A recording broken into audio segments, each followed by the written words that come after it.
unajibu, unajibu,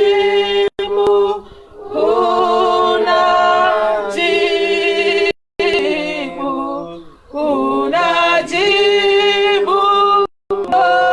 Mwokozi, unajibu, unajibu,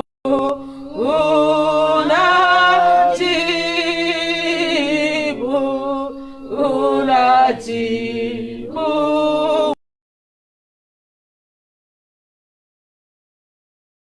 Kristo Nazareti. Asante Mungu mama yangu na Besta, Mungu madhabahu takatifu, madhabahu ya PMIC. Bwana, tuko mbele zako asubuhi ya leo. Watoto wako tuna haja kutoka kwako. Tuna haja na wewe mwaminifu. Tunatamani kusikia kutoka kwako. Bwana, fungua macho yetu ya rohoni, fungua masikio yetu ya rohoni. Bwana, tunakataa kila roho kutenganisha mawazo yetu katika jina la Yesu Kristo Nazareti. Mungu wa mbinguni, Mungu wa manabii, Mungu wa mama yetu na Besta. Wala malaika ambao Bwana mama yangu na Besta natana nao kazi. Nikiwa mama na nabii wakapata na kazi pamoja nami. Katika jina la Yesu Kristo Nazareti ale hai. Uwezo wa kiungu na uwezo wa nguvu, uwezo wa malaika ukapata kujana utisho wake mahali hapa. Katika jina la Yesu naomba na kuamini. Amen. Amen. Bwana asifiwe. Naomba kabla tujakaa tusome kitu kimoja tutafanya maombi kwa muda mfupi. Haleluya. Kitabu cha Mwanzo,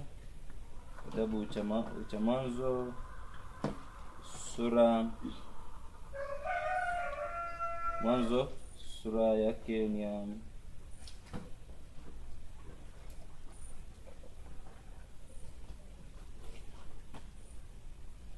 neno la Mungu linasema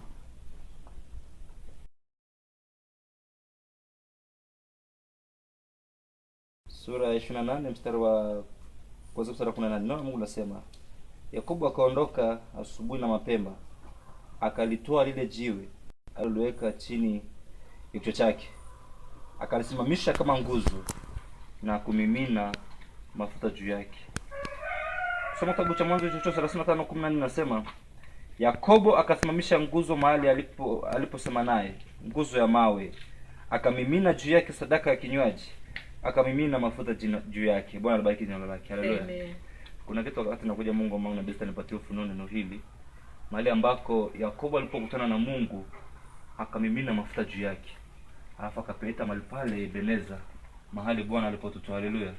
Tunamwambia Mungu wewe ni Ebeneza kwenye seli yetu. Mahali ulipotutoa wewe ni Ebeneza.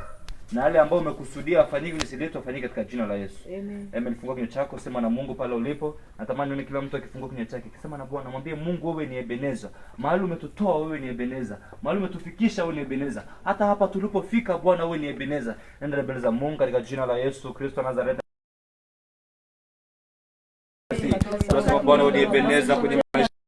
Tunasema Bwana ni Ebeneza kwenye mji huu. Tunasema Bwana ni Ebeneza kwenye seli yetu katika jina la Yesu Kristo Nazareti.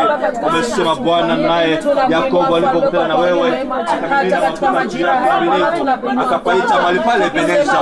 Umekuwa Ebeneza mtakatifu katika shule marako. Wewe Bwana ni Ebeneza katika mji huu. Wewe Bwana ni Ebeneza. Umetushindia mikono ya shetani, umetusaidia ya mwaminifu. Tunabariki jina lako ni Shaddai.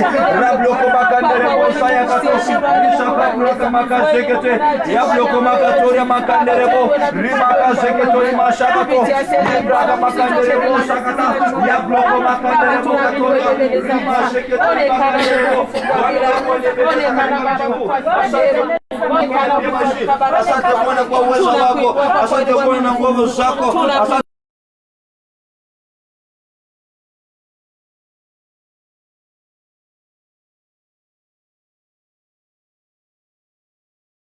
Kila kinachosababisha nisione nguzo yangu kisimama, na kiharibu kwa mamlaka ya jina la Yesu. Kila kinachosababisha nisione hatima yangu, na kiharibu kwa mamlaka ya jina la Yesu. Na kiharibu kwa mamlaka ya jina la Yesu. Na kiharibu kwa mamlaka ya jina la Yesu. Omba pale ulipo mamlaka ya jina la Yesu. Kila anayesimama mbele yako, anayesababisha usione mafanikio yako, anayesababisha usione majibu yako, anayesababisha usione hatima yako, yako katika jina la Yesu Kristo. Huyo adui wa kuzimu tunamharibu kwa mamlaka ya jina la Yesu. Ramazeketori makanderebo Ramakarabazeketori mashakato yabloko makanderebo saya Rimakatori makoro zaka libloko makanderebo sakato yamakanderebo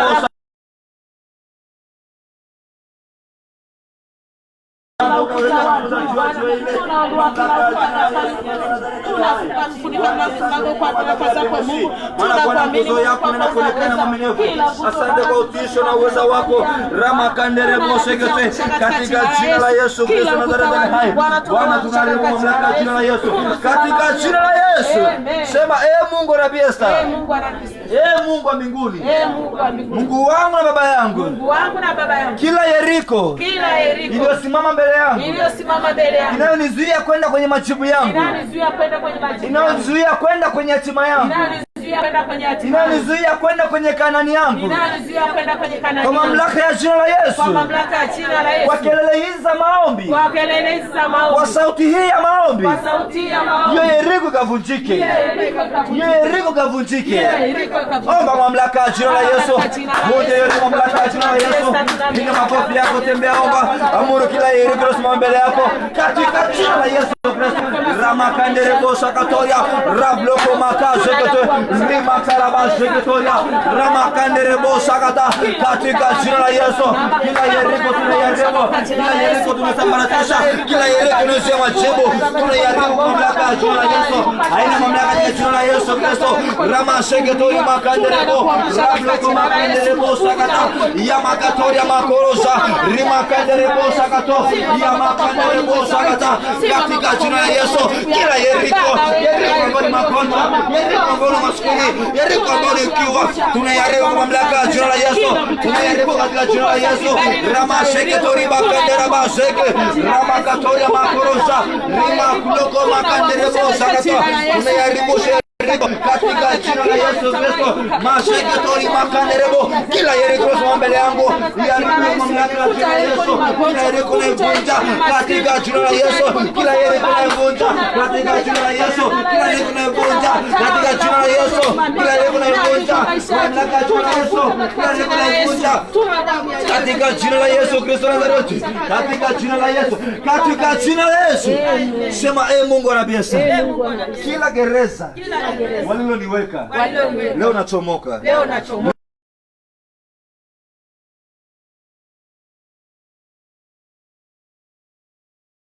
kila gereza leo natoka. Gereza la magonjwa, gereza la kukataliwa, gereza la ukiwa, gereza la kufinyiliwa, natoka. Kila cheni, sema nakata, kila cheni, kila kamba wanaonifunga nayo ili nisifanikiwe, naikata kamba ya magonjwa.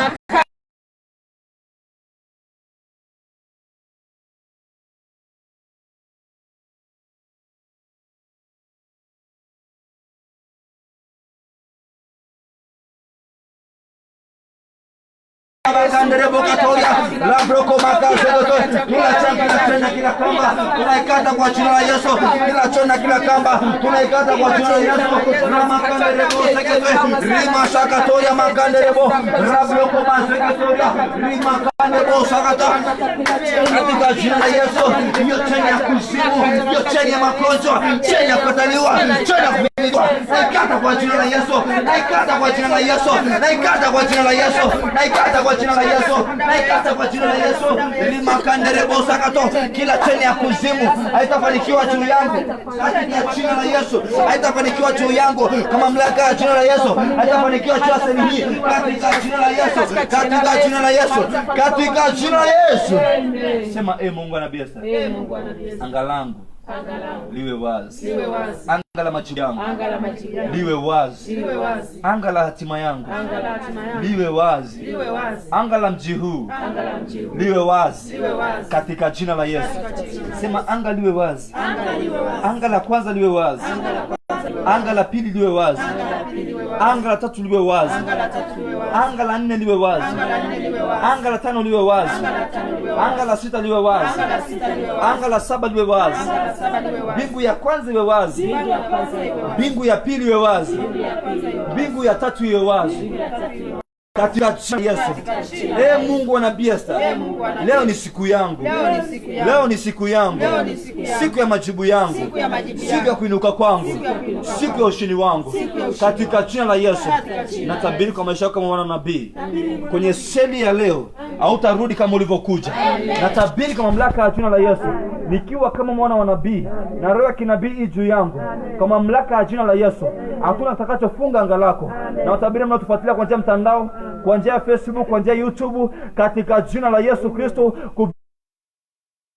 kupitia ibada ya seli ya leo, kwa mamlaka ya jina la Yesu, malaika tunataka mama yangu Nabii Esther, malaika madhabahu ya PMIC, leo watokee katika jina la Yesu. Mpokee ushindi katika jina la Yesu. Mpokee kuinuliwa katika jina la Yesu Kristo wa Nazareti aliye hai. Sema asante Mungu wa Nabii Esther. Kwa kuruhusu malaika zako kunihudumia siku ya leo. Katika jina la Yesu. Amen. Naomba tuketi pale tulipo, mshangilie Bwana Yesu kwa makofi na vigelegele.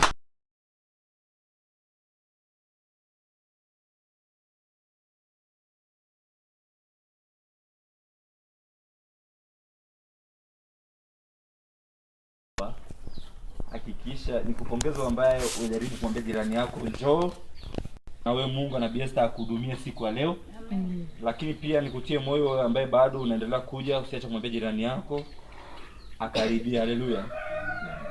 Ukiwa hivyo unaweza kumsalimia jirani yako, lakini hakikisha mshike mkono, unamwambia nakusalimia katika jina la Yesu. Nakusalimia katika jina la Yesu.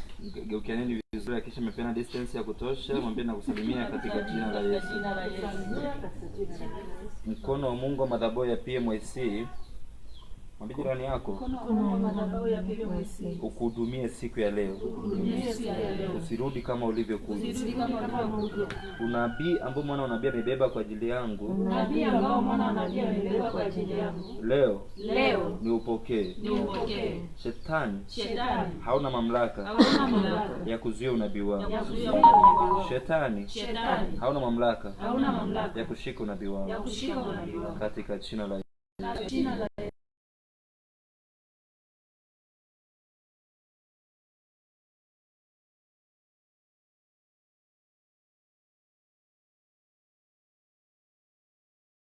Tena wakati mwingine tunatumia na Biblia, tunakuja na kadaftari, alafu tunakuja na kalamu. Haleluya. Ili ya mafundisho tunayopata kwenye kupitia hizi ibada yasipotee. Unapokota nyumbani unayapitia, unasoma tena, Mungu anakufungua. Haleluya. Yaani wewe una kiu ya kutamani Mungu akupe kiu ya kusoma neno la Mungu. Ukijua neno la Mungu, Biblia inasema kwamba itafika wakati ambako utatafuta maji utayakosa. Isemi maji ya kunywa, inasema maji ambayo neno la Mungu. Kwa kipindi wakati hizi Biblia za kwanza zitakosekana. Sasa kama hujaweka hakiba kwenye moyo wako ya kulijua neno la Mungu, itakuwa ni ngumu sana kwa Oktoba. Haleluya. Sura 6 mstari wa 10. Vita yangu ni tofauti. Haleluya. Amen. Naongea na mtu mali yako. Amen. Vita yangu ni tofauti. Haleluya. Nilikuwa ninasema vita yako ni tofauti.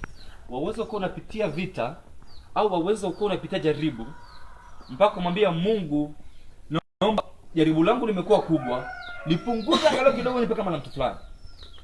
Au namwambia Mungu, kuna mambo mmoja nilikuwa nafikiria mtu Mungu anasema, afanye mpaka akasema, Mungu mbona mimi nazika tu? Mbona kwangu makaburi yamejipanga kama bustani? Ni kwa nini angalau usipite kwa kila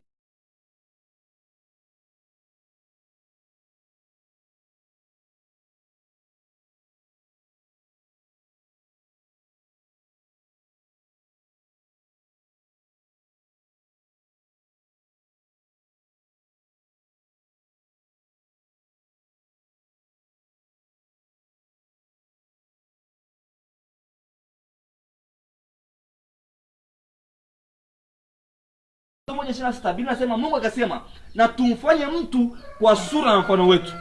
Haleluya. Aliposema tufanye mtu kwa sura na mfano wetu, inaana jinsi mimi ninavyoonekana Mungu alivyo. Kama pua yangu imekaa hapo, yani kama jinsi wewe ulivyo. Tufanye mtu kwa sura na mfano wetu.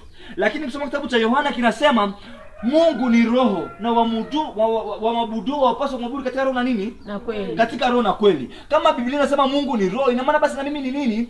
Mimi ni roho. Kama adui amepanga kugusa mwili, mimi siko katika mwili. Kama adui amepanga kugusa masikio yangu, mimi siko katika masikio. Kama adui amepanga kugusa kichwa chako, wewe hauko katika kichwa, ila wewe ni nini? Wewe ni roho. Haleluya. Sema mimi ni roho. Mimi ni roho. Kwa mfano nikuulize swali. Eti Mama Esther, wewe uko wapi? Yaani wewe nataka nipate Esther. Yuko wapi Esther hapa? Yuko wapi? Si yuko huko. Hata mtu anapokuita anakuambia njoo, unasema kwa nini umuoneshe kichwa? Kwani muonesha hapa kwenye mahali ambako moyo unakohifadhi roho? Niko na muonesha kwenye roho, unamwambia mimi. Au kuna mtu ashatoka akagusa mguu akasema kwamba kumaanisha ni mimi. Kwa mfano kama ikikuta kwa mbali, wewe njoo, hapo mko wengi. Yaani hauna hakika sasa kama nimekuita au unasema mimi. Yaani unamaanisha kwamba unagusa hapa kwenye moyo, kwamba unamaanisha mimi unaniita. Kwa sababu kichwa ndio kitakaanza kuonekana, si ni kweli? Hata ukiwa ambao tutakachokiona huko ni kichwa, kwa sababu kisha ndio kipo juu. Ndio kitakaanza kutokeza. Lakini ninapokuita kwa mbali, au sema umeniita, kugusa kichwa. Unachofanya unagusa hapa kwenye moyo wako. Umeniita. Moyo tunaposema roho inakuwa. Roho yako kwani kwapi? Roho yako kwa ndani ya mwili wako, si hivyo? Kwa hiyo ndio maana mtu unapogusa hapa, unamaanisha ni mimi, kwamba nakumaanisha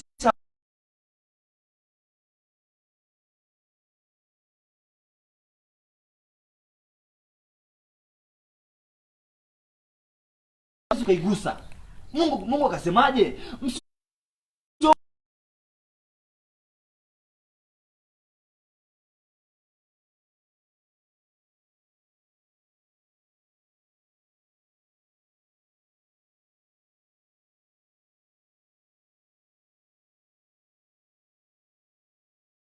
Kwenye Yohana amesema wamwabuduo, kwa kuwa Mungu ni roho, basi wamwabuduo wapaswa kumwabudu Mungu katika roho na nini?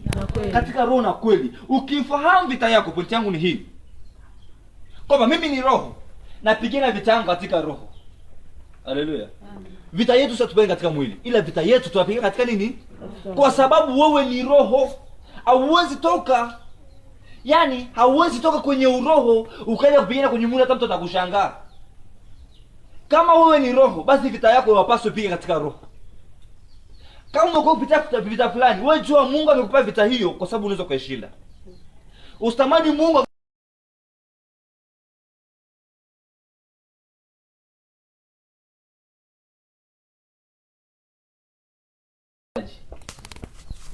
lakini kila mmoja anadai mfanyaje? Amelala na jasini kweli. Yaani mwingine anaona kila mkate usiku, sijala kabisa. Anakuwa hujala ani sijala, na kama nimekula kiniue anakuhakikisha kabisa sijala, lakini nakula mkate na nakwambia nimelala njaa. Kuna mwingine anakuambia nimelala njaa, hata maji hajawani, lakini wote wanasema kwamba mnafanyaje? Wamelala na njaa. Hizo ni vita. Vita yako waweza kuiona kwa sawa na mwenzako, lakini sio sawa. Kila mmoja ana vita yake tofauti. Ndio maana kama vita yako sio kubwa, mafanikio yako sio makubwa. Umenipata? Kama unapigana vita ambayo sio kubwa, kama vita yako imekuwa ni ya homa, yaani wewe kama vita yako basi tu wewe ni watu wawili wanakugombeza, wanasema tu wewe umeondoka, unaona ni kansa fulani, kansa sio la manini. Kama umepigiwa vita na watu wawili, jua mafanikio yako mawili. Ile unapoinukiwa na watu wengi, kadri unapopigwa vita, ndivyo mafanikio yako yalivyo. Basi asifiwe. Amen. Hapa tunaongea. Tunafundishana. Mwalimu anapoongea na mwanafunzi anasema ndio mwalimu nimekuelewa au vipi? Sawa Ndio maana nakwambiaje, ukiona kwenye maisha yako kila mtu anakuambia you are right, uko sawa. Ujue hapo hamna majibu. Kama hujapata mtu kukosoa, hata siku zote mwanafunzi anayepataga 100, siku akipata 99, anaweza akalia kuna yule alipata 20. Kweli. Analia kilio hapo cha kawaida, analia kilio cha hatari, anasema nimefeli sivyo kawaida. Lakini wa 20 anacheka. Anafurahi nimefaulu. Ila anapata 99 lakini aliweza kupata 100. Anakasirika moyo wake. Kwa sababu unajua mafanikio yake sio katika 99. Yeye yuko katika 100. Hata kama 99 ni lakini anataka 100. Kwa hiyo na wewe vita yako unayopigana, ijue vita yako. Vita yako wewe ni ya tofauti. Kwa hiyo vita unayopitia wewe ni Mungu amekuona unaiweza, ndio maana amekupa. Mungu akupi jaribu ambalo unajua haulishindi. Moja. Yaani hakuna jaribu unapitia ambalo unajua wewe hautalishinda. Mungu anajua kwamba hautalishinda, hakupi. Mungu hawezi kukupa msalaba mzito kuliko kiwango chako cha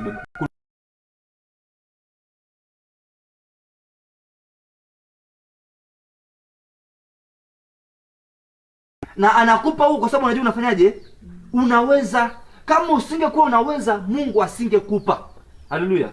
Ijue vita yako. Vita yako wewe ni ya tofauti. Vita yako wewe ni roho. Usipigane vita katika mwili. Hata watu wangenuka vipi, usipigane vita katika mwili. Hata watu wangesema nini juu yako, usipigane vita yako katika mwili. Vita yako ipige katika roho. Amen. Ndiko unakopokea ushindi.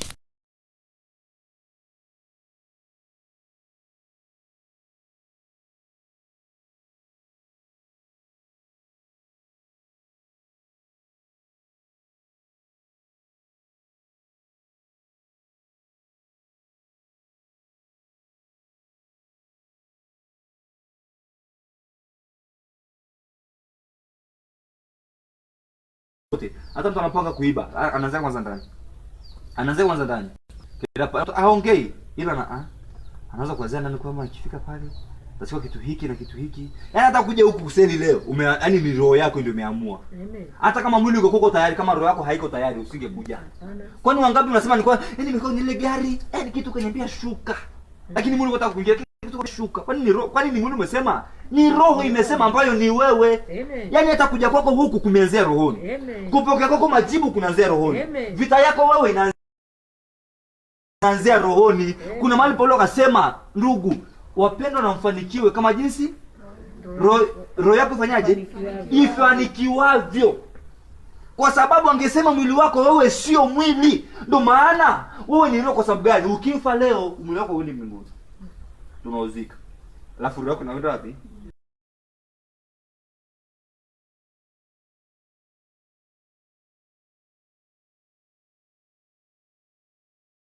Kwa hiyo vita yote unopigana. Vita yote unopigana kwanza ianze rohoni. Hata kama ni ulevi, unaanzega rohoni. Yaani mtu anaanza kulewa roho, afu ndio mwili unafuata baadaye. Kabla hata mtu hajanywa pombe, anaanza kwanza rohoni. Anaanza kwanza kupigia hesabu. Nikamata ile bia, itapiga ngapi? 2 3 4 5. Alafu anapiga hesabu hajafika klabuni. Akifika klabuni anafanya kama jinsi roho yake ilivyomwambia tangu mwanzo. Ndivyo hivyo mtu ukitaka kuacha hiyo pombe, unaanza kusema leo ndani mwako. Kwa sababu mtu anapoongea mwenyewe ajiongelesha, semi leo si pombe. Ila anasema ndani mwake afa na nyamaza kimya. Kwa sababu mtu anakaa tu kimya hivi lakini anasema moyoni. Huko ndo kusema katika roho. Unaposema katika roho kwamba leo naacha kitu fulani kinaanzia rohoni. Ndio maana hata unapokuja mahali hapo, kama roho yako haiko hapa, ni mwili tu, kupongea majibu ni kazi. Unapeleka kuambia watu wengi hivi. Unapoenda kwenye sehemu ya maombi siku zote, hakikisha mwili, roho na nafsi vote viko pale.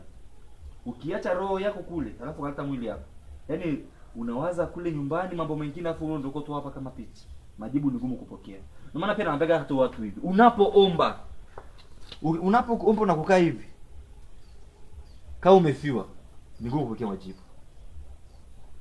Kwa sababu unapoonyesha kwa nje ndivyo rohoni ulivyo. Ninapoona mtu anakazana kuomba namna hii, najua kwamba hata rohoni kwake, roho yake yenyewe naomba, inapiga maombi ndani.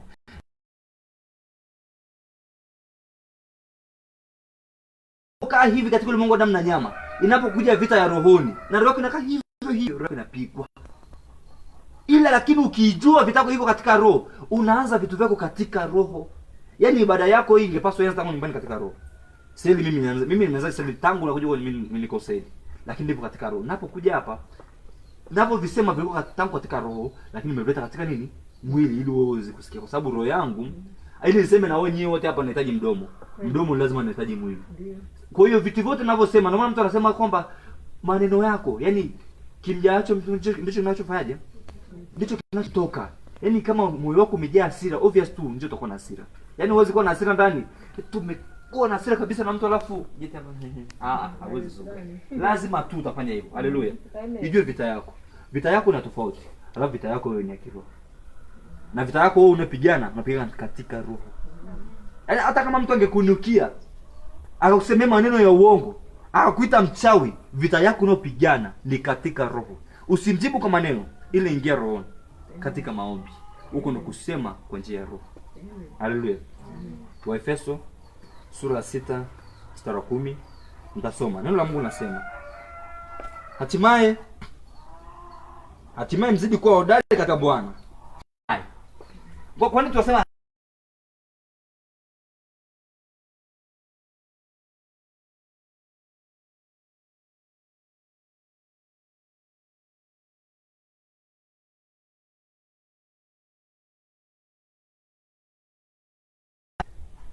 wagu kendegaga lazima uhitimishe.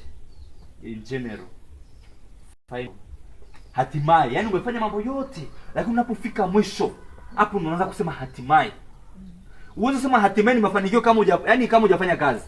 Anasema mimi hapa naweza kusema hatimaye nimesafiri nimefika hapa. Hatimaye, kumbe hatimaye inamaanisha mwisho wa jambo.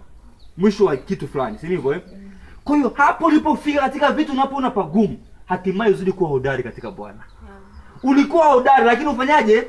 Uzidi kuwa hodari na katika uweza wa nguvu zake. Nguvu za Bwana hazipo katika mwili. Amesema katika kitabu cha Yohana kwamba tangu sasa Yohana Mbatizaji hata sasa ufungu unatoka na nini? Na wenye nguvu. Nguvu za Bwana hazipo katika mwili, ila zipo katika roho. Mbona watu wasema hatimaye uzidi kuwa hodari katika Bwana? Amen. Hapo unapoona vitu havieni, ndipo unataka uwe hodari. Hapo tunapoona ligonjwa limefurika ulimwengu mzima, hapo unataka tu hodari katika Bwana. Na katika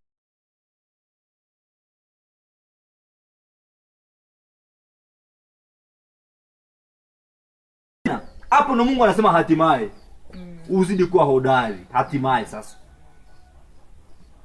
Hapo unapoona kwamba madeni na mdeni mmoja kunifuata nataka haki yake, Mungu hapo anasema nini?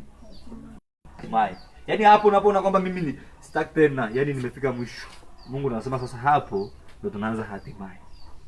Kwamba tunafika mwisho, lakini mwisho unapoweka hatimaye ni kwamba yaani unarifaka mambo yote ya nyuma. Yaani unafanya conclusion, hitimisho na mambo yote alafu ndio inakaa sawa. Hata kama unakuwa ukipitia ugonjwa ambao umekuwa ni sugu, hauna majibu, sasa hivi ndio kusema hatimaye ni kwenye maombi.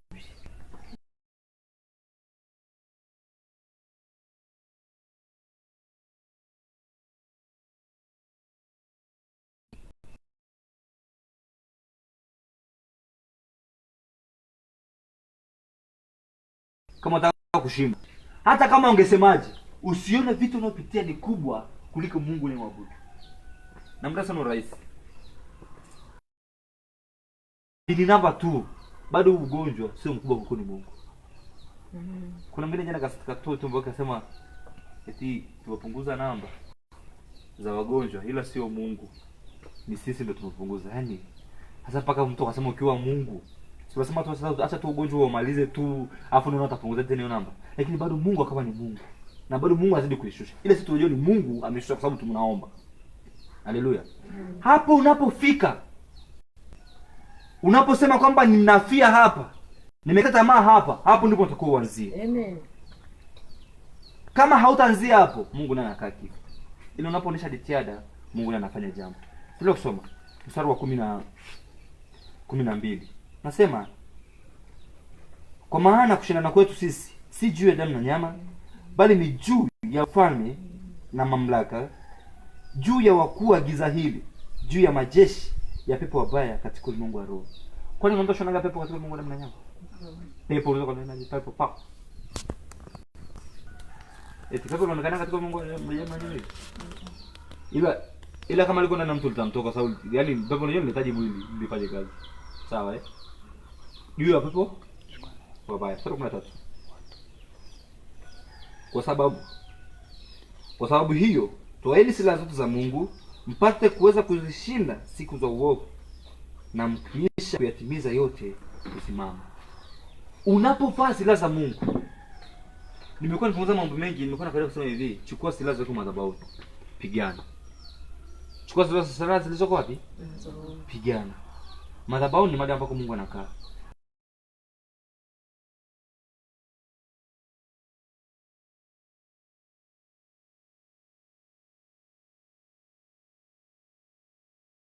Ni siku za uovu hizi. Haleluya. Nikisoma nitakupa ufunuo mdogo juu ya somo. Ugonjwa mambo yote yanaendelea hapa ipo kibiblia. Ipo kibiblia. Funguo kitabu cha Danieli. Ndio ngoja kitu kidogo. Kidogo tu. Afu tulila somo letu. Hapo unapopitia sahihi ipo kibiblia. Na kama ni kibiblia basi ujue Mungu anaamua kusema na dunia, lakini kuna mahali Mungu akasema kama sio kwa ajili ya watakatifu wake wala watu wale walioko duniani, basi hizi siku sisingefupishwa na hata hao wateule wasingeokoka. Kitabu cha Danieli, kitabu cha Danieli sura ya 9.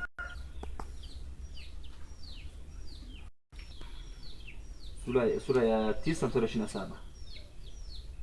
Neno la Mungu nasema, tuanzie mstari wa 24.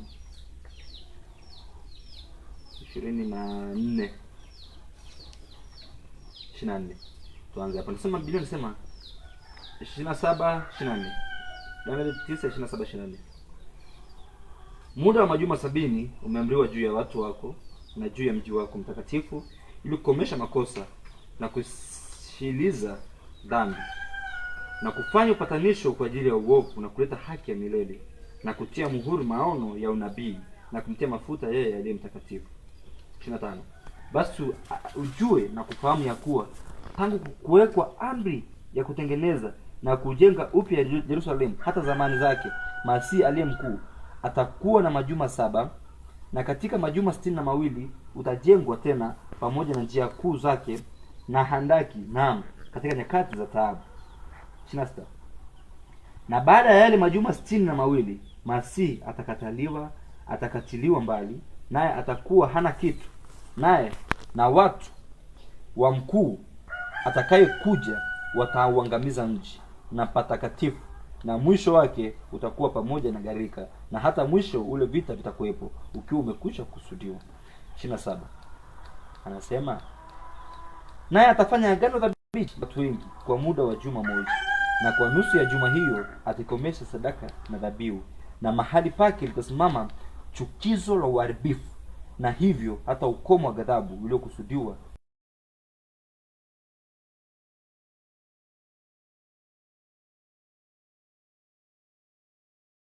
na nini. Unapoona ugonjwa au hii yale ambayo dunia inapita sasa hii tunaita chukizo la uharibifu. Utaelewa nitakapokupa kitabu kingine tusome. Hii ni chukizo la uharibifu. Bali ninasema pale mahali ambako chukizo la uharibifu litasimama na kuondoa sadaka ya kuteketezwa ya kila siku. Yaani sadaka, pesa zamani zilikuwa ukataka fedha. Fedha ilikuwa ni madini, sawa eh? Unaposikia fedha ni madini. Sasa hivi tunaleta fedha, sawa eh? Kwa sababu pesa yenyewe imetengenezwa kwa madini. Zamani watu wanatoa sana, kwa mfano kama mbuzi wanachoma, hiyo ndio sadaka wanatoa. Madhabahuni mtu anapeleka mbuzi. Hata zamani ili mtu asamehe dhambi, kama mtu akamtenda dhambi unampelekea kondoo ili asamehewe. Ilikuwa zamani kabla Yesu alipokuja, damu yake ikafanya upatanisho, tumekombolewa kwa damu ya Yesu, sivyo? Unaposema sadaka kuteketezwa ya mahali patakatifu itaondolewa, na mahali pale patasimama chukizo la uharibifu.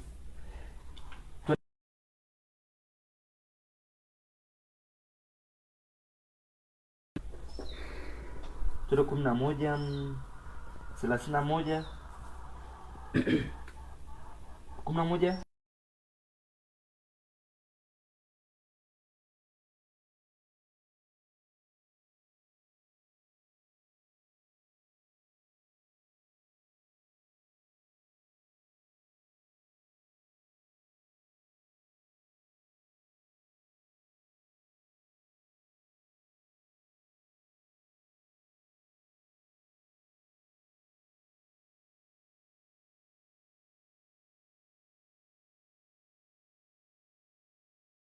Unapoona leo watu wanaambiwa wasende kanisani, sadaka kuteketezwa inaondolewa.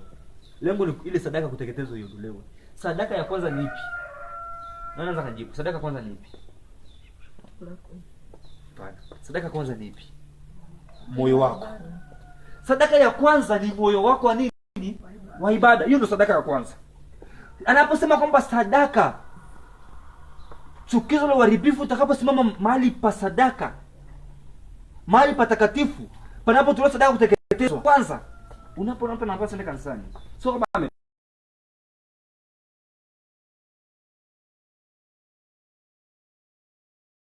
sadaka yako kwanza, moyo wa ibada. Kwa sababu uwezi niambia unakaa nyumbani ukafanya ibada iliyo kamili hata siku moja. Kuna mwingine anakaa nyumbani yuko bachelor. Mungu amesema walipo wawili watatu ndio yuko hapo. Wewe uko mwenye Mungu yuko wapi hapa? Hakuna Mungu. Kwa hiyo tunacholetwa hapa ni ibada zifungwe, alafu sadaka iondolewe. Sadaka kwanza moyo wako. Ya pili ndio mafunga 10 na nyingine. Unapokosa moyo wako wa ibada, unapokosa kumwabudu Mungu. Ndio maana wote mmekuja hapa, sio kama mji Biblia, mnajua Biblia hapa. Ila kuna moyo wa ibada. Yaani sadaka ya kwanza, hata msipotoa sadaka kwanza mjaanza ni wewe kuja tu hapa. Moyo wako wa ibada, sadaka yako ya kwanza. Wanachofanya ni kuondoa sadaka ya kwanza, ili sitaanza kuingia. Haleluya. Sasa kuna mahali Yesu akadhibitisha unabii huu. Ngoja tuendelee kusoma. Ayo nani? 32 nasema hivi. Na wao watafanya maovu juu ya hilo agano, atawapotosha kwa maneno ya kujipendekeza, lakini watu wamjua Mungu wao watakuwa hodari. Kama unamjua Mungu kwa hicho kipindi, napenda sana nasema ufupi. Amesema ili tumwachie Mungu analiweza.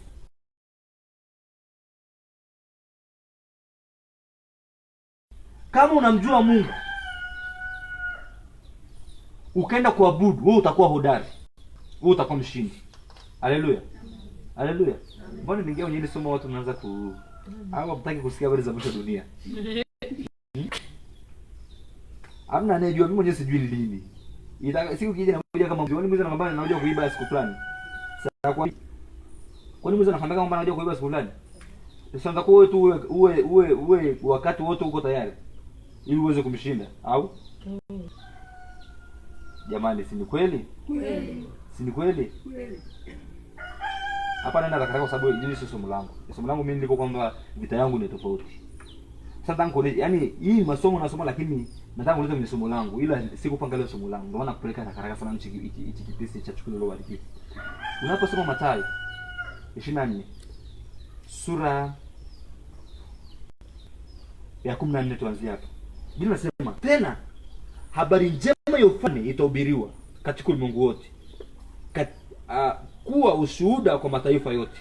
Hapo ndipo ule mwisho utakapokuja. Unanisikia eh? Kumbuka mwanzo tumetoka kusoma kitabu gani? Mwanzoni cha Danieli. Cha Danieli, sawa eh? 9:11. Sasa hapa Yesu ndo anasema, tena habari njema ya ufalme itahubiriwa katika ulimwengu wote, kuwa ushuhuda kwa mataifa yote. Hapo ndipo ule mwisho utakapokuja. 15. Basi hapo mtakapoliona chukizo la uharibifu lile lililo neno na nabii Danieli limesimama katika mahali patakatifu, asomaye na afahamu. Yesu anathibitisha nabii wa nabii Danieli. Watu wasema Danieli kama mota ndoto, si mtu wa maono. Danieli alikuwa nabii. Danieli alikuwa nani? Hapa Yesu anathibitisha nabii.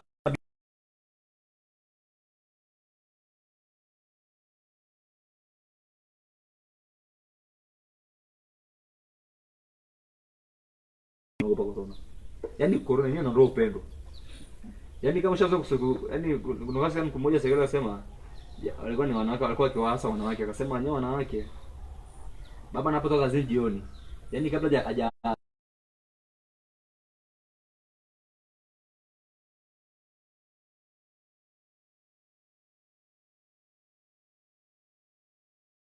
mkimbilie kule jiko, mkimbilie na maji chapu nawe mara moja.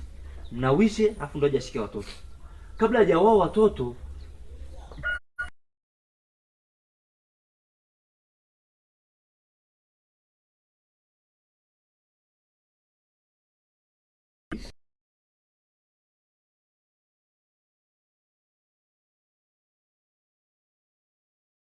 kazini au amekuja doa deni na mdeni wake ambaye hajajipanga kumlipa, bahati mbaya kalipa ile ambayo ilikuwa ni ya kununua bidhaa kesho. Unakuja unamwambia nawa. Ana hasira. Atazimalizia kwako. Hivi unaona jinsi ninaposema corona tu, unaona jinsi unavyoelewa eh? Kwamba ili kweli nasema kujachukuza ile uharibifu, kwamba hili labda tu ile upendo wa ndugu unapotea. Kwa nini? Kwa sababu linasimama hili. Sasa sikiliza. Nataka uelewe vizuri. Hili maandiko nasoma na ni kitabu nasoma. Tulisoma hapo ni Mathayo. Anasema, ndipo wale katika Uyahudi na wakimbilia mlimani. Wewe ambao unahubiri Injili, wewe ambao uko kanisani, ukimbilia wapi? Madhabahuni.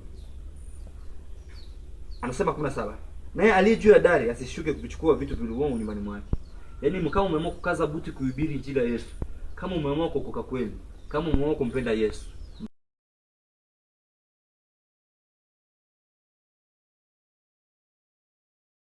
18, wala aliye shambani asirudi nyuma kuichukua nguo yake.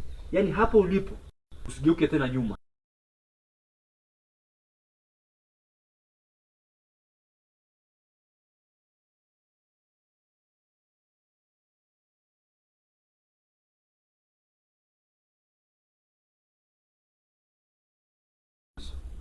Ishirini, ombeni ili kukimbia kwenu kusiwe wakati wa baridi wala siku ya Sabato.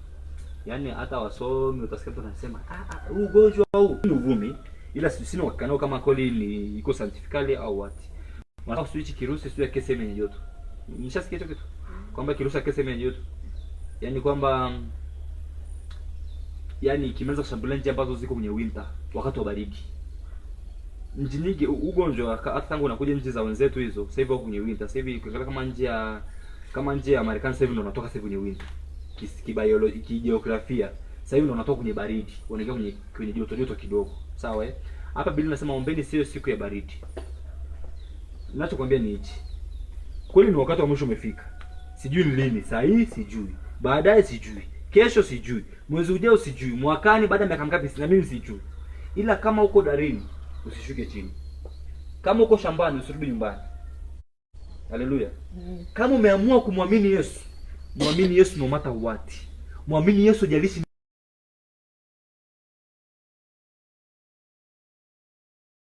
Naposema mwisho wa dunia jamani msinikwazikie. Mimi sio mimi nimesema mwisho wa dunia. Maandiko yamesema. Ile siku ya mwisho Yesu amesema mtaihubiri injili kwa mataifa yote. Alafu ile chukizo la uharibifu linasema mahali patakatifu. Yaani bora nikwambie ili ukajiandaa.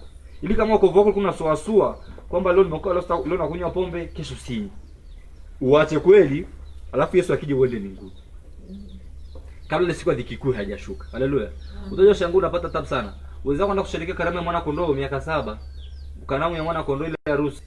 Wewe huko duniani unapigwa miaka 3.5 ya kutulia. Haujui, yani hautaambiwa utaforce switch hapa kumpinga Kristo wala nini. Ile miaka 3.5 watu mtaoana, mtazaa, mtafanya kila kitu kama kawaida. Alafu inakuja ile miaka 3.5 tena ambayo ndio kila mmoja lazima awe na chapa. Wakati wengine walionyakuliwa wao wako na mwana kondoo wanasherekea. Sasa nakwambia na yule atakayebaki. Kwa kweli Mungu ampe neema ashinde ile mateso, asikubali kupigwa chapa mbele Kristo. Kwa sababu kishapigwa ile, yani ndio hamna sala mtume tena. Yani hapo ndio umeenda wewe. Yani hapo hata kama ungelia machozi ukatoa mifereji ya machozi kama Petro alivyolia kipindi alivyomkana Yesu. Hata kama ungelia machozi ya damu kama Petro alivyolia kipindi alimkana Yesu. Hapo utakuwa mna msamaha tena. Kwa hiyo bora wewe ulioko shambani, bora usirudi nyumbani kuvichukua vitu vyako. Bora kaza buti. Ile vita yako na tofauti. Haleluya. Na vita yako na roho. Turudi kwenye somo langu. Turudi kitabu cha Wakorintho wa kwanza. Na karibu kumaliza jamani, msinikwazikie kwa tricks kidogo tu cha mwisho wa dunia. Kitabu cha Wakorintho wa kwanza sura ya 10 mstari wa 4. Wakorintho wa kwanza sura ya 10 sura ya 4 mstari wa 10. Mungu anasema, sisi tu wapumbavu kwa ajili ya Kristo, lakini ninyi ni wenye akili katika Kristo. Sisi tu dhaifu, lakini ninyi mna nguvu. Ninyi ni watukufu, lakini sisi hatupati heshima. 11. Hata saa hii ya sasa tuna njaa na kiu, tupiga ngumi, tena hatuna makao. Kisha tutaabika tukifanya kazi kwa mikono yetu wenyewe, tukitukwanwa tubariki, tukiudhiwa tutastahimili. Unapopigana vita yako, nikwambia saa zote, ukijua vita yako ni katika roho, hata kama mtu akikutukana, hata kama mtu amekutukana, ujue Yesu ashavuliwa nguo kwa ajili yako. Ujue Yesu ashatemea mate kwa ajili yako. Ujue Yesu ashaingia msalabani kwa ajili yako. Kwa hiyo hata kama kingetokea kitu gani katika vita unayopitia, kwanza mmoja hakikisha na Yesu ndani. Alafu ujue Yesu alimaliza kwa ajili yangu. Alisema kwa kupigwa kwangu, kwa kupigwa kwake, yani Yesu yeye, sisi tumefanyaje? Tumepona.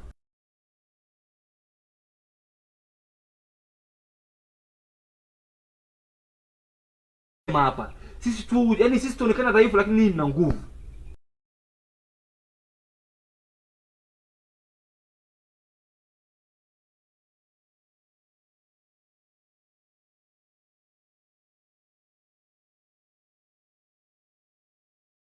Hata kwenye ile corona Mungu ameweka ushindi mbele. Sasa je, ni wewe utamwamini Mungu au wewe utaanza kusuasua?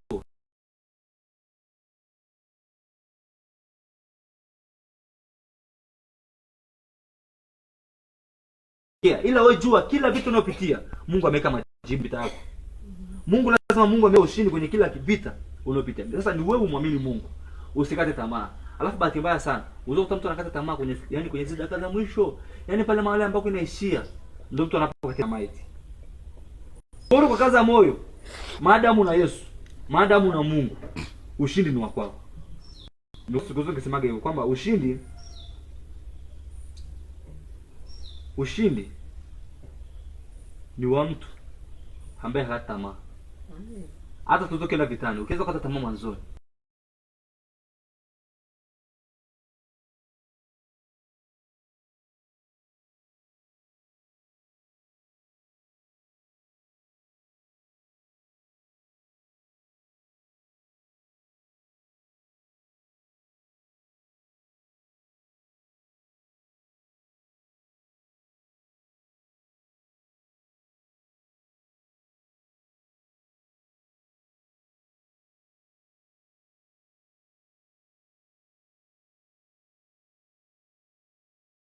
silaha yako wewe unapigana nayo na uweza hata kuangusha nini?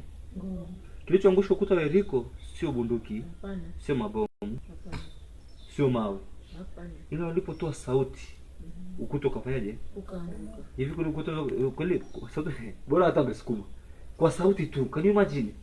Silaha za vita vyetu si katika mwili. Yaani adui anaweza kufanya kila kitu. Kwa kuwa hawezi kutoa roho yako, Mungu bado anaweka nguvu katika roho yako.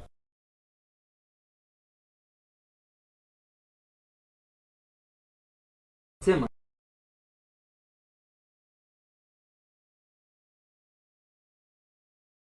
juu ya elimu ya Mungu na kuteka nyara kila fikra ipate kumtii Kristo. Tayari kupatiliza maovu kutii kwetu kutakapotumia. Mungu alibariki neno lake. Na mwanzo kusema hivi, vita yako siku zote kwa mtu uliokoka, hata kwa mtu utakayeokoka leo, ujue vita yako kwanza ni tofauti na watu wa mataifa. Moja. Vita yako ni tofauti na watu wa nini? Unapookoka kwa Yesu sio mteremko. Kama walivyokuwa wakisema au kama walivyodhani. Kwa Yesu sio mteremko. Kwa Yesu unapambana. Sawa eh?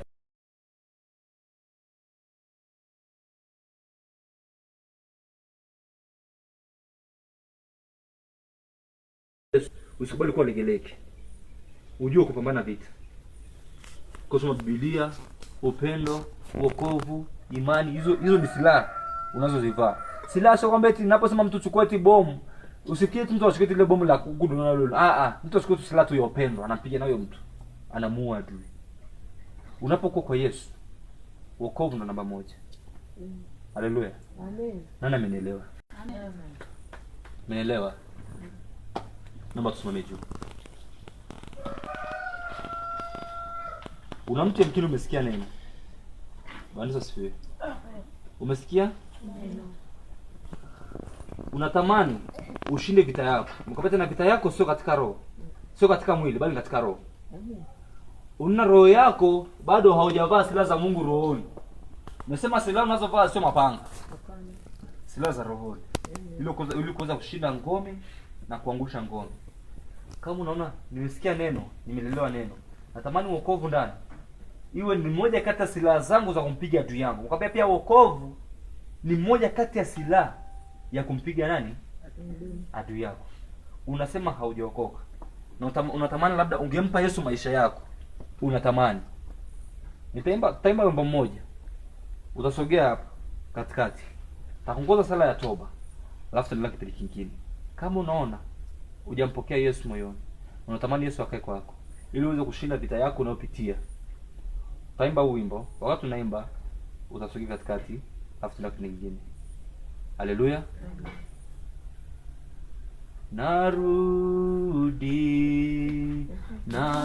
Narudi kutoka mbali, sasa unikaribishe Bwana, narudi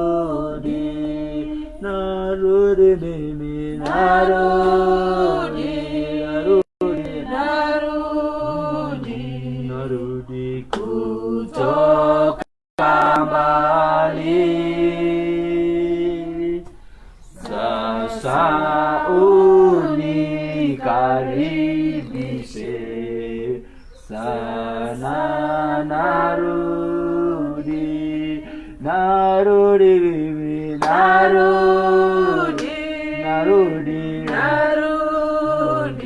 narudi kutoka mbali,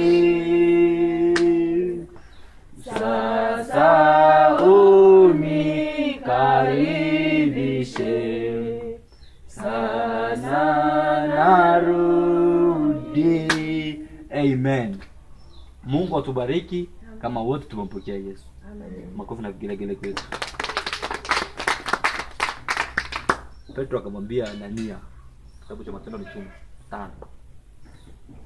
Wakati amebeba ile fungu la 10, Petro akamwambia Anania, umeiba hichi ndicho kiasi halisi nilichopanga kuuzia ile eneo. Je, ili fungu la 10 mliotoa ndio kiwango halisi cha thamani ya lile eneo lilouza? Anania akasema ndio. Lakini Anania alidanganya. Kumbuka Anania, ninaposema Anania usifikiri Anania alikuwa mtu mdogo. Anania alikuwa ni baba wa kiroho wa Paulo. Anania alikuwa ni mtume aliyembatiza Paulo. Huyu Paulo tunasema ameandika kitabu cha Korintho, Warumi, wa Thessalonike, watu gani? Hii Paulo ndo ameandika, sawa? Paulo baba yake wa kiroho ni Anania. Anania alikuwa ni mtoto wa kiroho wa Petro. Petro alikuwa baba yake kiroho Anania. Kwa hiyo Anania kwa vyote vile, hata kama angefanya nini, lazima mafungo ya 10 angepeleka kwa nani? Kwenye madhabahu ya Petro.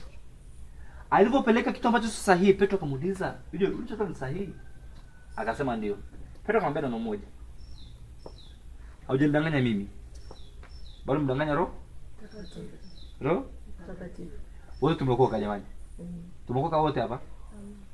Wote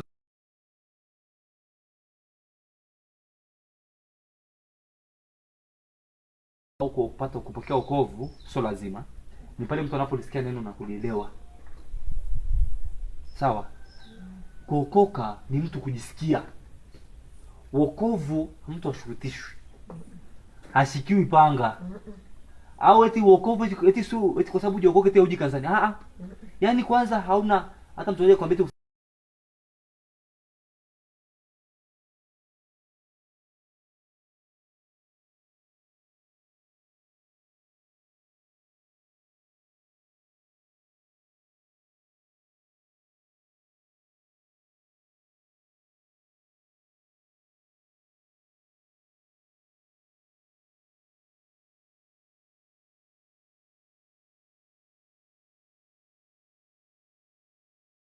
sana. Ulituachia msaidizi ambaye ni Roho Mtakatifu atoka Mungu asemaye kweli ya Baba. Na kushukuru Bwana Yesu kwa neema yako ino uliotupa. Wewe ni Ebeneza. Asante Bwana Yesu, katika jina la Yesu. Sema, Mungu wa Nabii Esther, naomba jicho lako nilitazame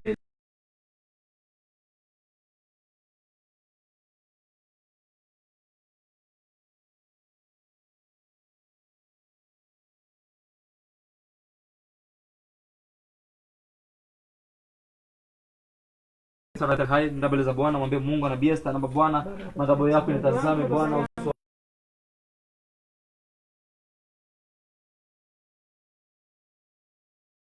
la Yesu Kristo Nazareti ali hai, katika jina la Yesu Kristo Nazareti ali hai. Mashiketori bakandere bosa kata, mashakatori makandere borekete, mashakatari makandere bosa. Nitalako Bwana ninatazame leo katika jina la Yesu Kristo Nazareti.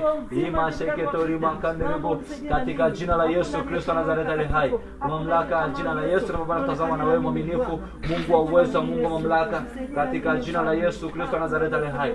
Bwana tusaidie mwaminifu, uso wako utazame, jicho lako litazame katika jina la Yesu. Katika jina la Yesu. Amen. Katika jina la Yesu. Wakati tunapofanya continue, naomba tukusanye viti. Sababu bado tunasupa, naomba tukusanye viti. Rudi kwa nyuma.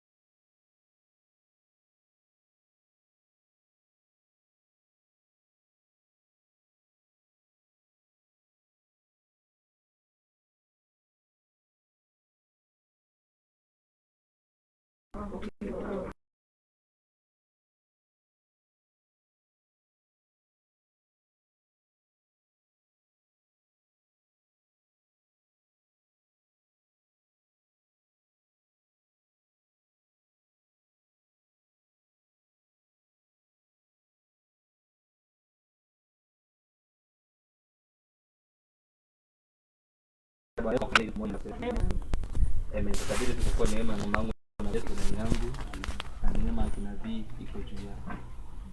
Baba mtoto kama vizuri sana. Hapa kwa ulikuwa tusijebe. Tuambie vitu viwili kwa hapo. Ndio ngombe vitu viwili. Sasa kwa sababu nataka kuja mbele. Cha kwanza kabisa. Naona mguu wako wa kushoto. Kwenye kiuno. Kupanda kwenye tumbo. Kushuka mpaka kwenye goti. Maumivu makali. Unayasikiaje? Au sikii maumivu? Mungu anavileta kutu. Maumivu na sikia mkono. Nimesema mguu wa kushoto kupanda. Sio, unanielewa? Mkono upi unaumwa? Mkono upi? Mkono gani? Na kushoto au kulia? Wa kushoto. Bwana akubariki. Mami, nakumbea. Mami. Sawa Sawa. Unaweza kuna mkono juu. Sijasema unajua kwa mbona nabudu hapa. Nataka nikuhudumie. Sawa. Wewe. Tofauti. Mungu anabesa nataka kupona. Unataka kupona? Unajua kama unaumwa? Mungu ataka kupona. Leo unapokea ponyaji. Hichi kifo kinaisha leo. Kinaisha? Kinaisha? Wewe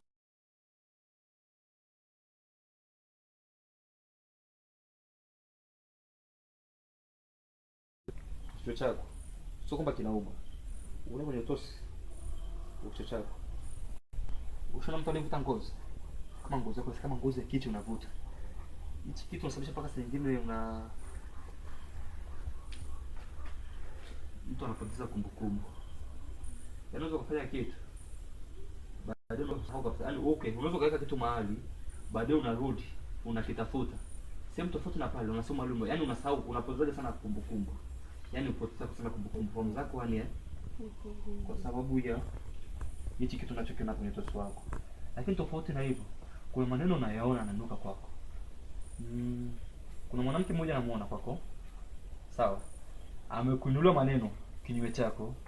Kuna majina anakuita ambayo sio wewe na sio yako. Ni adui tu.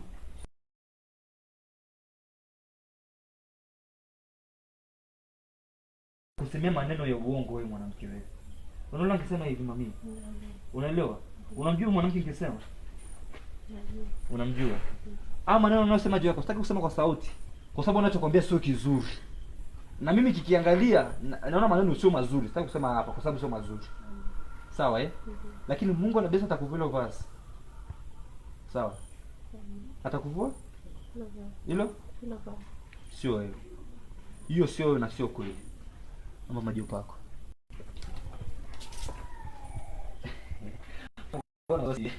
Unaogopa sana. Mbona uko na wasiwasi? Unataka Mungu akuponye? Haya ni majopo yako. Ni maji tu, lakini mama yetu na Besta ametamka neno kwa nabii juu yake. Sawa Sawa. Unapokuja majopo yako, kile ugonjwa ule kwenye kifua chako hautakaa kwako. Sawa.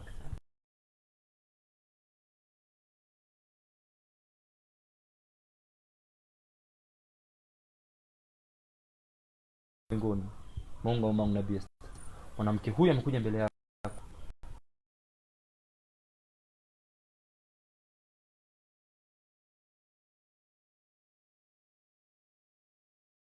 Laka jina la Yesu Kristo wa Nazareti na kiamuru kama mwana nabii kapate kumwachia kila jiwe lilowekewa,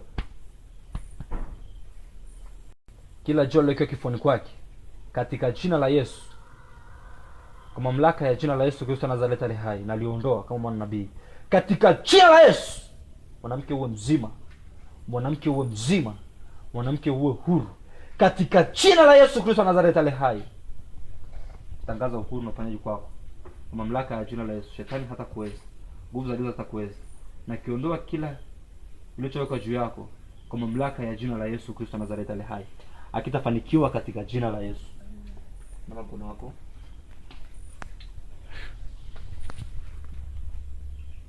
Panga ni kifua chako. Mafuta. Mami. Hayo maneno unajua anakusemea.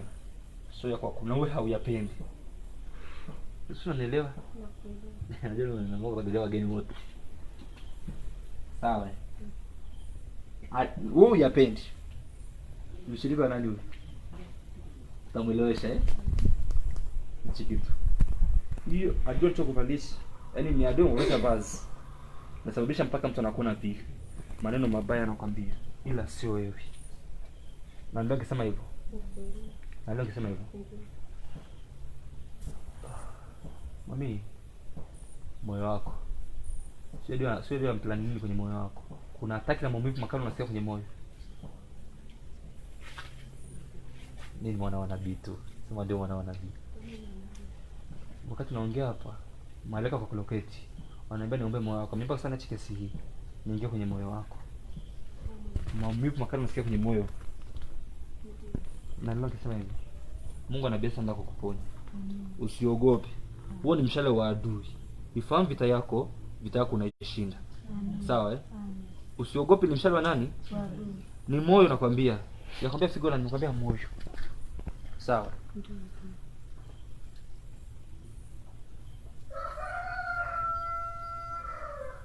Kwa mamlaka ya jina la Yesu, kila hataki za kuzimu nazichomoa kwenye huo moyo katika jina la Yesu. Kila mishale ya adui kwa mamlaka ya jina la Yesu Kristo Nazareti aliye hai, naichomoa kwa mamlaka ya jina la Yesu. Naichomoa kwa mamlaka ya jina la Yesu. Naichomoa kwa mamlaka ya jina la Yesu. Chomoka kwa jina la Yesu. Naomba sogeze kiti. Kila mwivu wa moyo kwa mamlaka ya Yesu. Na kila taarifa mbaya adui anataka kuleta juu mwanamke huyu, kwa mamlaka ya jina la Yesu Kristo Nazareti, nikiwa kama mwana wa nabii, naifuta kwa mamlaka ya jina la Yesu. Naifuta mamlaka ya jina la Yesu. Naifuta mamlaka ya jina la Yesu. Katika Yesu.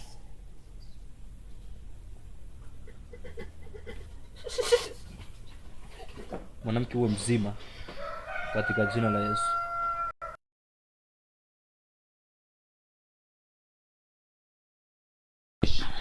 Nikiwa kama mwana wa nabii, na kama Mungu na beste kuna ndani yangu, katika jina la Yesu, kila mavazi ya adui aliyokuvalisha, kila mavazi ya kuzimu yaliyovalisha juu yako, katika jina la Yesu Kristo Nazareti aliye hai, ayondoa.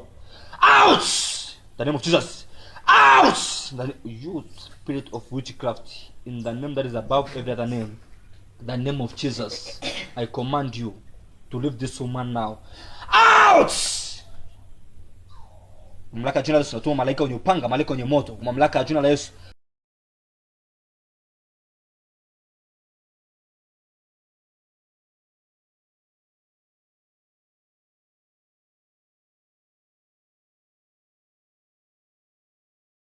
Yesu, kila gamba uliovalishwa kwenye uso wako, kwa mamlaka ya jina la Yesu Kristo Nazareti aliye hai, nalichoma.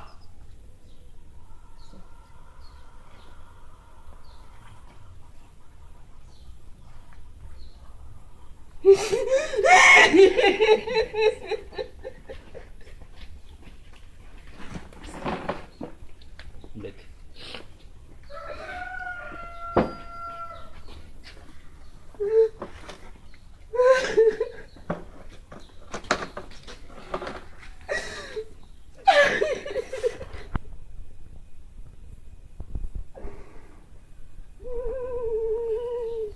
Hakuna Mungu kama wewe,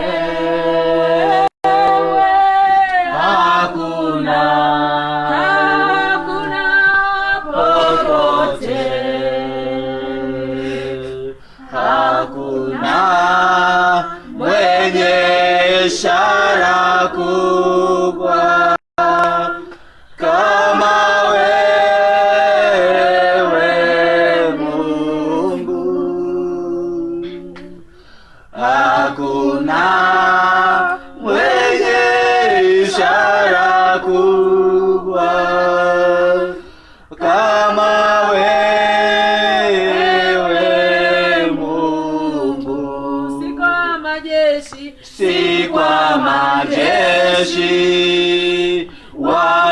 silaha ni kwa Roho Mtakatifu.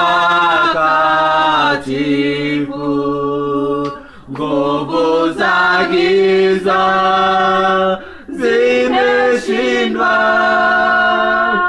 kwa jina la Bwana Yesu. Nguvu za giza, Nguvu za giza zimeshindwa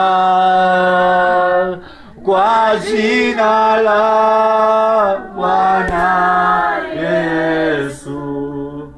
Mama, tazame Piramati. Natuma neno kwa mamlaka ya jina la Yesu. Nguvu ya uponyaji. Nguvu ya uponyaji katika jina la Yesu Kristo wa Nazareti aliye hai.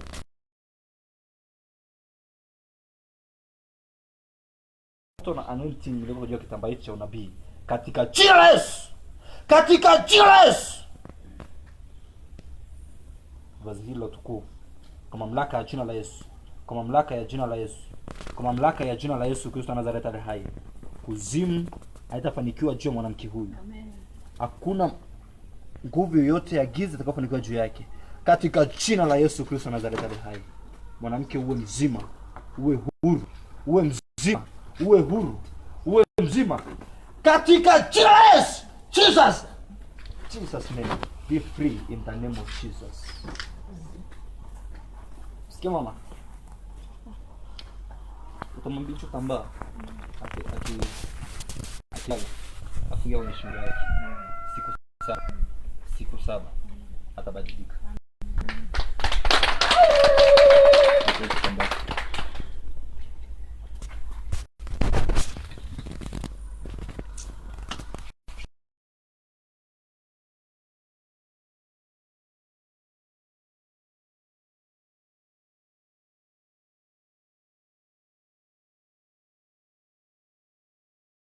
Mungu anabesta kuponya kabisa. Sikia huko. Hata na nguvu na leo. Leo tuna kazi. Dana unajua kitu ambacho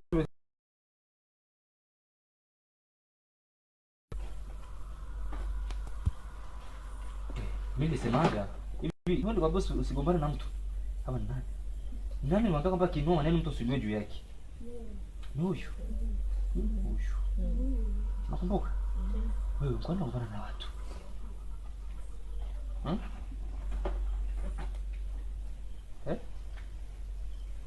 Au unasema uongo? Kuna mtu namuona. Tena kuna kwenye katete watu kabisa. Yaani mnaporomoshiana hizo maneno. Unasikia ngizama hivyo dada. Au sio huyu nikwambia. Ni wewe nilikwambia. Ukijua vita yako ni ya rohoni, usiwe unamjibu mtu katika mwanadamu. Usiwe unamjibu mtu maneno. Mtu anapokutukana usimtukane. Mtu anapopandisha juu maneno usimpandishie juu. Sawa? Hata kama unamuweza. Sawa eh? Hata kama unaweza kuvunjania ngumi, usimpandishie tu. Usimpandishie juu. Sawa? Unaelewa? Hicho tu nataka nikwambie, lakini kingine penda sana Mungu. Penda sana ibada. Sawa? Vitu vyako sasa hivi viendi. Mambo yako yamebuma. Yamelala, yani hayaendi. Sio corona, ni wewe mwenyewe umetaka asiende. Kwa sababu pia unajua na moyo wa ibada. Ipende sana ibada, alafu mpende sana Mungu. Sawa?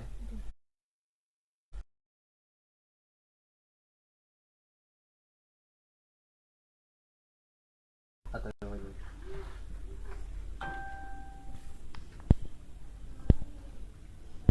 Sema ni Mungu.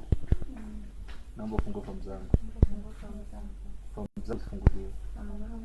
Nikujue wewe katika jina la Yesu. Nipe kushinda kila jaribu alokuja mbele yangu, hasa lalo luzinga kwa pesa, katika jina la Yesu. Amen. Bwana Yesu makofi na kujibu. Mimi naomba nifanye hivyo kwa hawa watu. Bwana Yesu asifiwe. Wangapi tumebarikiwa? Barikiwa eh? Mambo unaendeleaje? Ulipima? Hivi sio nimeambia kapima sukari hiyo.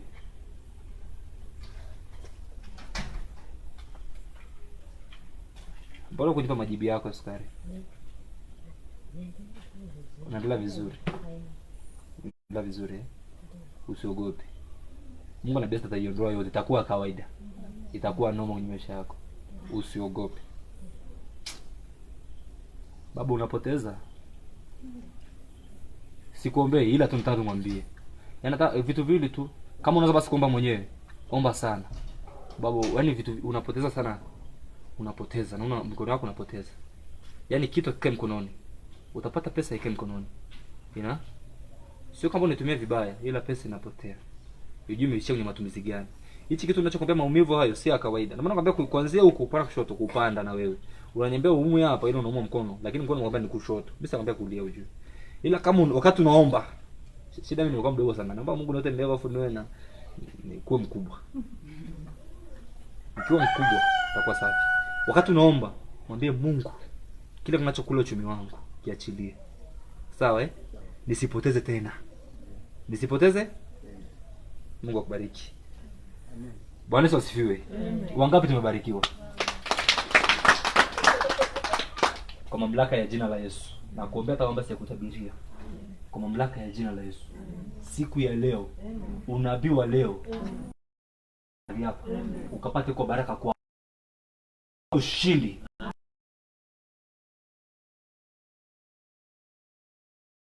Katika jina la Yesu. Na tabiria mnatufuatilia kwa njia mtandao kwa mamlaka ya jina la Yesu. Mnatufuatilia Facebook na YouTube. Katika jina la Yesu Kristo wa Nazareti ale hai. Natangaza uponyaji kwa mamlaka ya jina la Yesu. Natangaza ushindi kwa mamlaka ya jina la Yesu. Pokea ushindi, pokea uponyaji, pokea uweza, pokea kibali, pokea afya, pokea utajiri katika jina la Yesu. Mungu anabesta achilupa juu yako kwa mamlaka ya jina la Yesu Kristo wa Nazareti ale hai. Kila unachokifanya, kila kikafanikiwe katika jina la Yesu. Pale ulipo, kama na bendera ya Tanzania, shika bendera yako. Shika bendera, shika bendera. Shika bendera. Shika bendera. Shika. Sema Mungu anabiesta. Mungu anabiesta. Nileta Tanzania mbele yako. Nileta Tanzania mbele yako. Nchi yangu ya Tanzania. Nchi yangu ya Tanzania. Naileta mbele zako. Naileta mbele zako. Mungu anabiesta. Mungu anabiesta. Naomba ulinde nchi yangu. Naomba ulinde nchi yangu. Naomba ulinde viongozi wa nchi yangu. Ulinde viongozi wa nchi yangu. Mlinde Mheshimiwa Rais. Ulinde Mheshimiwa Rais. John Pombe Magufuli. Pamoja na makamu wa rais. Mheshimiwa Mama Samia. Pamoja na waziri mkuu Mheshimiwa Majaliwa, pamoja na spika wa bunge Mheshimiwa Ndugai, pamoja na mkuu wa mkoa wetu wa Kilimanjaro Mheshimiwa Anna Ngwira. Mama na Mungu nakuomba ulinda nchi yangu, ilinde yokwe na magonjwa, yokwe na vita, yokwe na mitego ya shetani katika jina la Yesu. Katika jina la Yesu. Katika jina la Yesu. Ombea nchi ya Tanzania katika jina la Yesu. Baba naleta nchi ya Tanzania mbele zako kwa mamlaka ya jina la Yesu Kristo wa Nazareti. Baba naleta nchi yetu Tanzania. Na Bwana ulinzi utokee. Bwana uponyaji utokee katika jina la Yesu. Yoko na majanga hatari, majanga haya katika jina la Yesu. Katika jina yetu katika jina la Yesu. Ramakanderebo zegete. Ramakanderebo sayakato. Risha kama katoria makanderebo katika jina la Yesu Kristo wa Nazareti. Bwana tuleta nchi yetu Tanzania mbele zako. Tunaomba Bwana ulinde. Bwana utetee. Yoko na ugonjwa huu wa corona. Kila magonjwa yaondoke Tanzania katika jina la Yesu Kristo. Kila magonjwa shetani, kila magonjwa kuzimu yaondoke kwa jina la Yesu. Kila hatari za kuzimu zitafanikiwa kwa Tanzania katika jina la Yesu Kristo. Katika jina la Yesu. Sema ewe Tanzania. Ewe Tanzania. Ulichaguliwa na Bwana. Ulindwe. Katika jina la Yesu. Nchi ya Kenya ulindwe. Nchi ya Uganda ulindwe. Nchi ya Zambia ulindwe. Sudan ulindwe. Rwanda ulindwe. Burundi ulindwe. China ulindwe. USA ulindwe.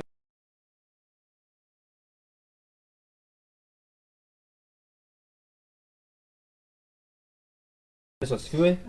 Makofi na vigelegele kwa Yesu. Basi nikuombe ushike sadaka yako nzuri ya ibada. Haleluya. Sadaka nzuri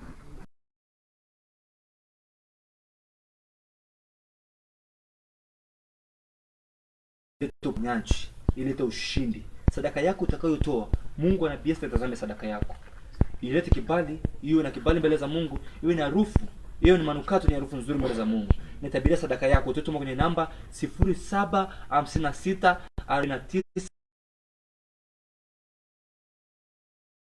49,008. Sadaka hiyo utasema sadaka kwa ajili ya PMCC Marangu, mabudu pamoja nao, na Mungu anabiesta ametokea. Na kwa sadaka yako Mungu anabiesta alete kibali, alete ushindi, alete uponyaji. Kile unachotamani kwa sadaka hii uisemee kabla ya ituma.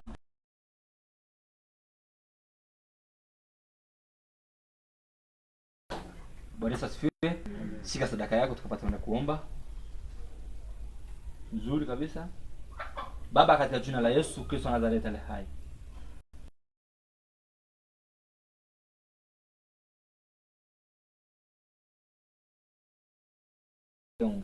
naomba Bwana ubariki sadaka hizi, bariki vyanzo vya mapato haya katika jina la Yesu. Bariki biashara zao, bariki kazi zao, bariki nyumba zao, bariki mifugo yao, bariki mashamba yao, bariki kila chanzo